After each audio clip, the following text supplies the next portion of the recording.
Ukraine की राजधानी Kyiv में देर रात से भारी बमबारी जारी है।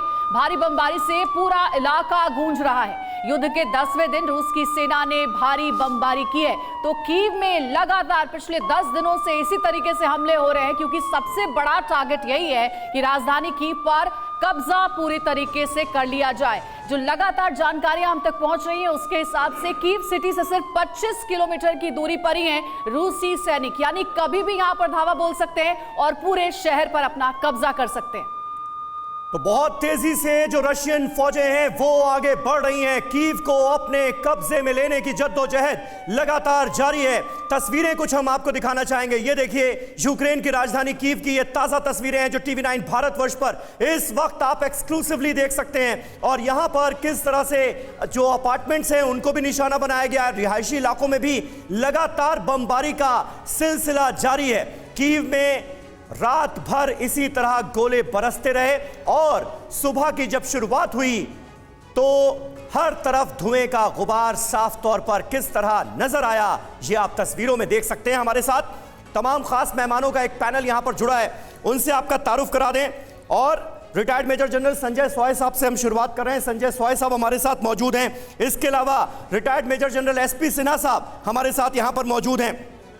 कर्नल अनुराग शुक्ला हमारे साथ मौजूद हैं, बहुत बहुत स्वागत है आपका भी। ब्रिगेडियर संजय अग्रवाल साहब हमारे साथ मौजूद हैं, जो कि होम मिनिस्ट्री में भी सर्व कर चुके हैं। आपका एक्सपीरियंस सर जो है उसके हिसाब से आपकी एनालिसिस जो है वो बड़ी अहम है। इसके अलावा हमारे साथ ग्रुप कैप्टन DK पांडे साहब मेरी दाहिनी ओर मौजूद हैं और प्रोफेसर कपिल कुमार हमारे साथ मौजूद हैं। क्योंकि मंशा क्या है? मंशा तो व्लादिमीर पुतिन की इतिहास को पलटने की है। USSR का सपना वो देखते हुए नजर आ रहे हैं। क्या 21वीं सदी के इस दौर में ये सपना पूरा हो पाएगा? क्या इतिहास वाकई बदलेगा? आज इस पर भी हम करेंगे बात। अपने तमाम खास मेहमानों से करते हैं शुरुआत बातचीत की। सबसे पहले पांडे जी मैं आपसे जानना चाहूंगा, क्योंकि एक के बाद एक ताबड़तोड़ एयर स्ट्राइक का सिलसिला जारी है।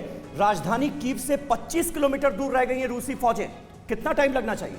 देखिए, महत्वपूर्ण है कि जो कन्वॉय 2 दिन पहले था रुका हुआ था और वो इंतजार कर रहा था किस प्रकार से जो ground based air defence systems हैं उनको सप्रेस किया जाए।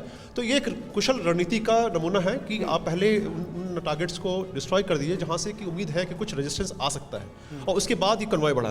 तो रात भर जो जिस प्रकार से स्ट्राइक की गई है, अब उम्मीद है कि आज वो कन्वॉय शहर की तरफ बढ़ेगा और जब वो शहर में आएगा तब उसका वहाँ पर जो लोग हैं उन पर क्या होगा ये वक्त बताएगा। लेकिन थोड़ा गो स्लो की पॉलिसी चल रही है, उसके पीछे एक विशेष कारण है कि मतलब युद्ध जीतने की कोई जल्दबाजी नहीं।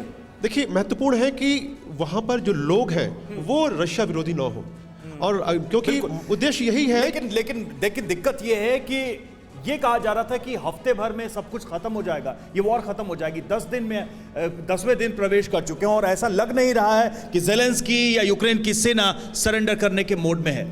ऐसा है कि जो पुतिन का प्लान था वो ये था कि पहले मनोबल को तोड़ देना। जिस हिसाब से उन्होंने सेना का बिल्डअप किया और जिस प्रकार से उन्होंने भारी हमले करके अलग अलग दिशाओं से हमला किया, तो उनको लगा था कि यूक्रेन की सेना सरेंडर कर देगी, ज़ेलेंस्की मान जाएंगे उनकी शर्तों को।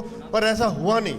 यहाँ पर जिस प्रकार से रेजिस्टेंस मिल रहा है, जिस प्रकार से लड़ाई चल रही है, तो उनको अपनी स्ट्रेटजी बदली करनी पड़ेगी। सर, ये डायरेक्ट वॉर ग्राउंड नहीं है, ये स्ट्रीट फाइट जैसा भी दिख रहा है। बिल्कुल, इसी करके वो उन्होंने पहले बाहर अपनी फौज को बिल्डअप किया, आइसोलेट किया, और जो मिलिट्री इंस्टॉलेशन हैं, मिलिट्री टारगेट्स हैं, उनको बर्बाद कर रहे हैं।